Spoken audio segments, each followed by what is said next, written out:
partnered with X-Rocker. They have great quality products such as chairs, desk accessories, and more. Feel free to check out the link down below in the description. And when checking out, use the code Lyronyx10 and get 10% off of any item of your choice. Hey guys, it's Lyronyx here, and I'm making another Dragon Adventures video. In today's video, we will be doing Beginner's Guide Part 4, I believe. I'm already getting lost, and we're not even that far into it. In today's video, what we're going to be going over, because I actually got stuck for a moment, you know, I was like, what could possibly be the next most important thing to talk about? So, in today's video, we're going to be talking about potions and base items, because I feel like we can go over potions and base items pretty quickly, because at first I was thinking like base items as its own video, but I was like, that's probably like not so exciting and probably you don't care. So I know that potions are pretty important because mostly everyone uses them, whether you're just here for the dragons, you actually want to grind the game, want to get good at the game, you know, like no matter what you're doing, you are usually probably going to end up using potions at some point, at some time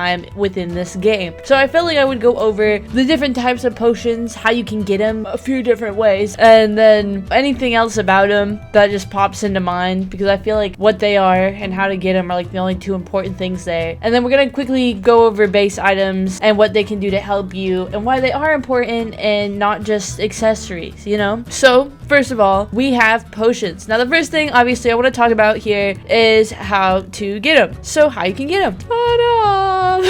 So here's one of your options. You can make them yourself. So this is the Alchemy Junkers, which is basically a place where you can make your own potion. The cool thing about this is you have to get your own elixir for the potions, and you also have to earn bottles for them. So it is all a kind of do it yourself, and there's more to it than just making it instantly. And then also there's different ones here. They actually did lower the prices, which was really a good thing, honestly, in my opinion, because goodness gracious, they were expensive. But there's also a thing up in the corner, as you can see, no potions. There are new potions, I believe, every day. I want to say there's going to be new potions. So, you know, if you don't see any potions right now that you like, I would suggest, you know, checking it out a few times. I've definitely seen some pretty cool ones. We even have the mutation potion here. I mean, that's a big one. That is an expensive one. That's a big one. That's a popular one there among most Dragon Adventure players. So I mean, if you want to spend your time doing this, I mean, it's definitely like a fun thing to do. I mean, I was having fun just throwing away my stuff. If you don't know how to use it, I actually have gone over this before in a video, but we're just going to kind of basically go over it again just so you know. So what you do here is you fill it up with stuff you don't want. Now obviously make sure that you were using things that you wouldn't care to get rid of, you know, like you're like, okay, that's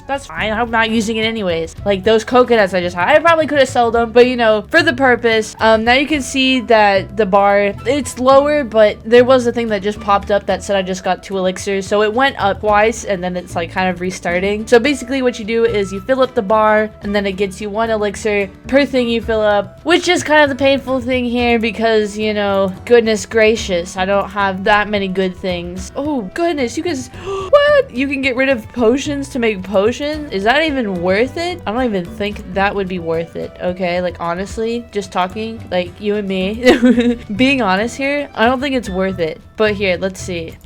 See if I put 10 here, it went down and that went up. So again, really cool, but that's basically how it works. You get elixir here. You do run out of bottles, so you can either buy them or there are, I believe in the missions, you can earn bottles that way. I think that was a new thing that they did. Yeah, so there, you can get bottles through doing missions. I believe there is also some here. Yes, okay, there's some here as well. I just wanted to make sure. But those are ways you can get bottles and the way you can get elixir. But that's only one of the ways you can get potions. Our second way is a more obvious way that we all kind of know of. But that is here in our lovely little shop. Obviously, you can see that some you have to buy with coins. Others you can buy with Robux. Now, obviously, getting the Robux ones are definitely going to be more of a struggle if you don't have Robux. But most of the Robux ones aren't really like helpful that much. I mean, the breeding cooldown one definitely is. Like, I can see that one being helpful. But I feel like the baby potion is kind of pointless because why would you want to reset all the progress with a dragon? You know, I'm just throwing it out there. The growth potion, definitely helpful. The elemental one, I feel like you usually just get basic elements, so it's not really worth doing that. And I can't really say anything else about the other ones because I've never really tried it before. So there's a bunch of different ones. Obviously, when I say that, I'm going to tell you what they do. I'm not going to go over all of them. I'm basically going to go over the basic ones because there are way too many many potions in this game, and there are even custom ones for like content creators. There's a lot, okay? But another way to get potions, again, going back to missions, there's ways that you can get them through here, as you can see right there. Also right here, there's a bunch of ways to kind of just get them through missions. You can buy them, you can trade them, you can have, can you buy them from other people? I think so. You can also sell them, you know, if you want to sell them to other people. There's also on the wheel, of course, is another way, and I'm trying to think. Then there's also, usually during events when you do like missions and things, usually as a prize you'll get potions, or there will be like a lot of potions there, like event potions. So that's another thing I feel I should mention. As you can see, there's quite a few, but obviously I'll point out which ones are kind of the main ones, the basic ones. So primary color potion, that one is only going to change the primary color of your dragon. Now you may be asking me, which color is the primary color on my dragon? Good question. It's okay to ask questions like that, you know, because even I sometimes get confused. But basically how the colors go on a dragon is primary, secondary, tertiary. So it is basically lined up. If you want to change a certain color, you gotta look here at the first box, which is going to be your primary. So if you don't like that color, that's what the primary potion is for. Obviously the secondary potion is going to be used for the second color here in the middle, and then the tertiary is going to be used for our third color. So there's that. And then we also have just the color potion, I believe is its name. It's basically pretty basic. The color shuffle, which changes all three colors. So we have our individual colors, which is primary, secondary, tertiary, and then we have our color potions, which changes all of their color. Now this is just color. Then we also have the same basic thing, but with material potions. Now as you can see, I don't have all of them, so I can't really show you, but they all look the same, but they will definitely have different names, so you can distinguish which one is which. But again, primary, secondary, tertiary, but material potion. And then there's also a material shuffle potion, which works just like the color shuffle. It's gonna change all three materials. Now a big one that I used to use a lot when I first started out was the gender potion, because a lot of the times when breeding you'll end up with two of the same dragons, like both male, and what you want is to breed the dragons, and obviously if they're both male you can't do that. So what you want to do is maybe have a few handy on you if you are really like into breeding the dragons, which I feel like is a weird thing to say, but I mean, I was definitely like someone who would always breed dragons to always get better ones, get mutations, get better colors. So if you're one of those people, definitely have some of those. Those are really helpful, honestly. Like you ever find out that you need like a female all of a sudden and all you have is males in your inventory, that's gonna help. We have the color order potion, which I feel like isn't really like a basic one, but I feel like I could mention it along with the material order potion. What they basically do is they take the materials and the colors on your dragons and they just switch them around. Now it's not to say that, I mean, I feel like there's a chance that it could mix back into the same spot, but I feel like that is really highly unlikely. I have never seen that happen. But again, it just basically like takes the three colors and it switches them in their places. Like whatever was in the primary might get moved to the secondary, whatever was in the secondary might get moved to the tertiary. As you can see, the colors basically swap. Easy peasy. That's how it works with the material one too. They're basically the same thing, just for different things, you know?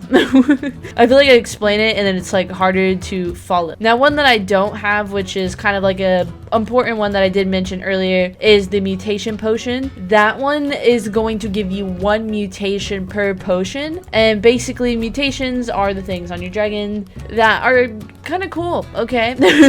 I feel like there's no other reason to them. I feel like you want a cool dragon. It gives them like more unique aspects to it, you know, like gives it more character. There's more to it. I usually end up having some dragons with mutations. There you go. See, that's my full mutt dragon with all mutations. But basically they're just like cool little things on your dragon. Sometimes it will make the dragon like more rare depending on what dragon you have, but those are always really good ones, but they do usually end up costing a lot. And obviously with this over here, it definitely is going to take a lot of elixir to create one. Now back over here to some of these. I feel like the only one that was worth mentioning would be the breeding cooldown, because after breeding your dragons, basically depending on the dragon, it will either have like a higher or a lower like cooldown rate. Like usually like the raptor is only going to be like 2 minutes or something, but then like the mother dragon's going to be like a couple hours, but I'm pretty sure it was like a few days last time I checked. There are some dragons that literally are like a few days before you can breed them again, so it's definitely like a hassle if you want to like get it done quickly. So that one is definitely helpful because it's gonna like reset it. So again, helpful. Growth potion, as it sounds, it's gonna grow up your dragon elder, you know, it's helpful too. But again, that's really it there. I feel like there's no other potions really to mention. All these other ones kind of speak for themselves. And usually when you hover over them, they'll tell you. But I feel like just to get the basic ones out the way, maybe you just don't know. I'll throw it out there. Now, quickly going over base items and what's important there. So assuming that most of you guys are kind of newer to the game and that's why you're kind of watching the beginner guide, there was definitely a much easier way for getting coins that has been kind of taken away from us, and we kind of still have hope that they might possibly bring it back, but that is hope. But we used to have a thing where it was called like the Omega Crystal or something like that, like the Mega Crystal, Omega Crystal. So it was a giant green crystal. And then there was also the purple crystals, and those were definitely the best items to have for your base, because if you had a bunch of those, basically what you do is you farm them and then you would create more, and then you'd farm and then you create more, and then you would farm them and you would do that until you felt like you had enough, and then once you kept farming them, then you could sell them for like a huge profit. And those things were really good until, you know, they got rid of them. But again, some items are definitely worth having in your base. If you're someone like me who kind of just has items to, you know, look pretty, because as you can see, like right here, this is my only spot I can like show with confidence. But this spot right here is like kind of me just decorating, having fun with the base items, as well as over here it's kind of just me throwing things around, seeing what I can do, seeing what it will look like. But there are people with their bases who will just deck it out with like vegetables, fruit, whatever they can farm, and they will make so much money off of that. I would definitely suggest, if you aren't doing anything with your base or don't plan to, definitely have a farm. Or even if you do plan to, kind of just make sure you have like some fruits and vegetables around. Like even when I used to decorate my base, I would always have like some little farm section, because it is really helpful to you. Honestly, like you would not believe it. Like as you can see, I'm only making like 2 to 3 every like few seconds, but it, like if I had a lot more out at the moment, I would be making so many and I could sell them for such a big profit. I'm just saying, guys, it is definitely helpful. Now, some things about certain items here, they are actually like limited items to events, so they are definitely really cool. Now, I don't believe base items are tradable, and I don't think there's ever going to be a thing where they are, but it is still really cool to have like really old event items and definitely see how like they change throughout the event, because you get basically what they do, like they don't change the item, so you get to see like the comparison from the things from like a 2018 event to like a 2021 event. So it's definitely really cool seeing the difference in the stuff there, and it also just kind of like fills up the spaces again. I really like my Halloween stuff. That's definitely like my favorite and probably the one that I've collected the most of. I do have a few things of the Easter that I did also really like. I love the fountain and the lantern. Those will probably be my 2 favorite things always. We also have some Christmas things that I did get this time around, but I don't believe I got any from previous winter events because there weren't any, but definitely really cool to see some of those. And then there are also Valentine event items as well, which are also really cool to have. With these new seasonal dragons we've been having, we've been getting a lot more base items and just random cool things, which again I think is really cool. I really like this incubator. Like there's just like cool little items that you can have for your base, and it's just to basically make it unique, your own. You kind of just chill here, farm here, do almost whatever you want here. You know, you just want to sit and breed dragons while farming your plants. I mean, that is pretty cool. Another thing is the new theme plots they have been making. These are really cool. I don't believe they have any like value to them, nor will they, because again, I don't believe they'll ever really make base items tradable, so there's no value put on them other than the fact that they're just, again, like really cool to have. Because this place, this theme plot is probably my favorite and probably will remain my favorite until something else decides to prove me wrong. But yeah, those are all my information for base items. I believe if there was anything with like previous event items, if they got rid of them, like there was something about previous event items that you had to pay for with Robux that got taken away, but no one got repaid. or something. That's what I've heard, but I'm pretty sure they either paid you back or did fix the problem with giving you back the plants. So I don't think that's a worry, but I felt like I should just bring that up just in case someone randomly was thinking that, like, out of all of you, one person was like, I'm having this issue. But that was like a much older issue, but I just felt, again, like it should be brought up. But yeah, this place is pretty nice. It helps you out. Also, I don't know why I forgot, but eggs, you know, put your eggs here. I feel like, again, like some little obvious things I feel like I really don't need to mention, because I feel like it's like, oh, we know that's like the #1 thing you do when you start the game. They tell you to put the egg in the incubator, and I'm like, oh yeah, you might be right. But anyways, that is gonna be it for this video. I hope, again, that these are very helpful. If you did find it helpful, make sure to leave a like, subscribe, part of Light Squad, and I'll see you guys in the next video. Bye!